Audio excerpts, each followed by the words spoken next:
Halo adik-adik, selamat datang di podcast Skala Suara. Kali ini kakak punya cerpen untuk kalian. Di akhir cerita kakak nanti, kalian temukan apa amanat atau pesan yang kalian dapatkan dari cerita ini. Jadi, kalian perhatikan baik-baik ya. Cerita ini berjudul Malas Belajar. Besok ada tes matematika. Afif bingung sekali. Ia sama sekali tidak ingat materi yang akan digunakan untuk tes. Afif benar-benar malas.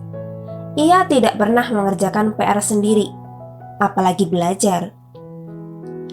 Tak heran sekarang ia bingung sendiri karena tak ada satu materi pun yang diingat.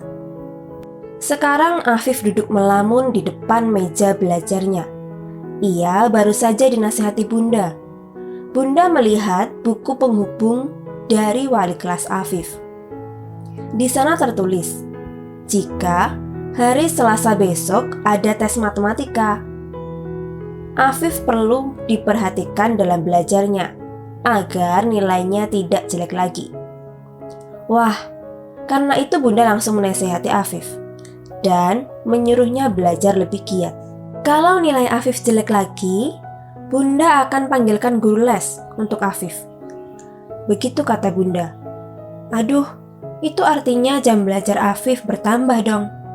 Ia tidak mau. Tuh kan, ia malas sekali. Padahal itu untuk kebaikannya sendiri. Afif melihat buku matematika di hadapannya. Matanya langsung berkunang-kunang melihat rumus-rumus. Apa tidak ada cara untuk pintar matematika tanpa harus belajar ya?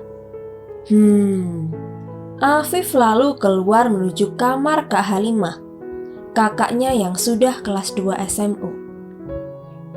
Kak, ada tidak caranya biar bisa pintar matematika tanpa harus belajar?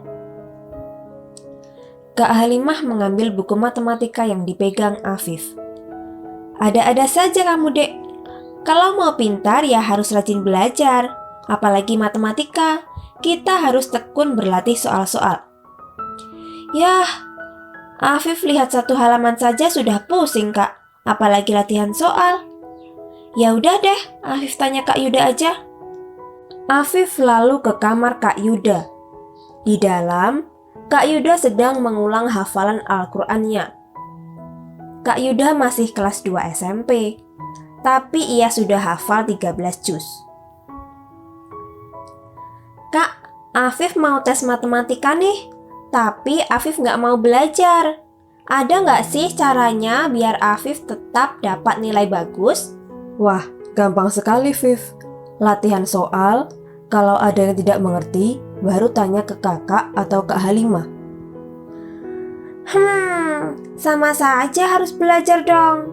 Kalau begitu, Afif kembali ke kamar saja. Loh, Kak Yuda geleng-geleng kepala melihat sikap adiknya. Afif duduk lagi di kursi meja belajarnya.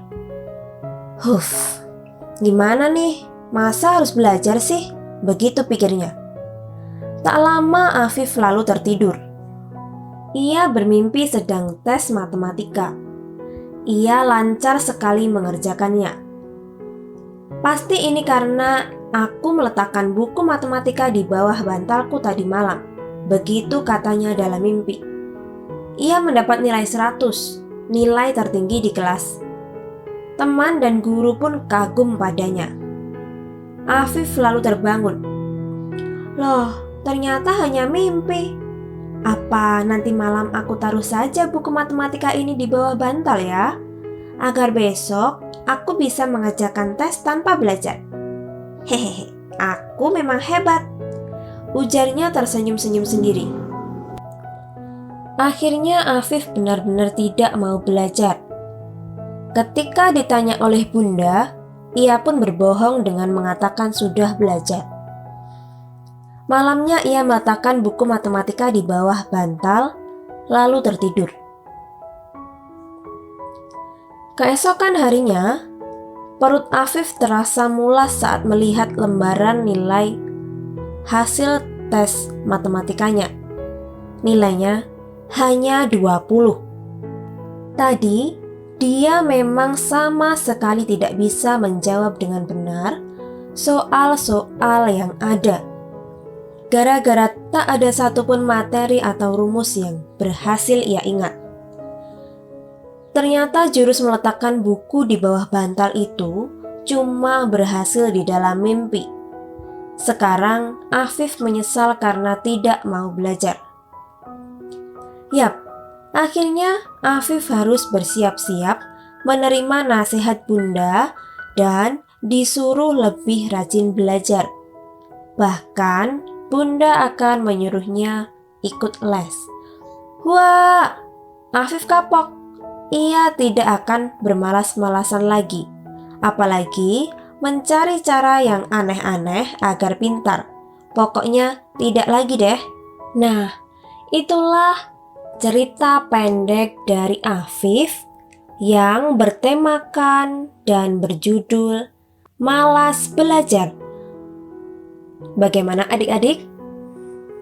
Apakah kalian sudah menemukan pesan dari cerita ini? Apa saja pesan yang dapat kamu dapatkan dari cerita ini?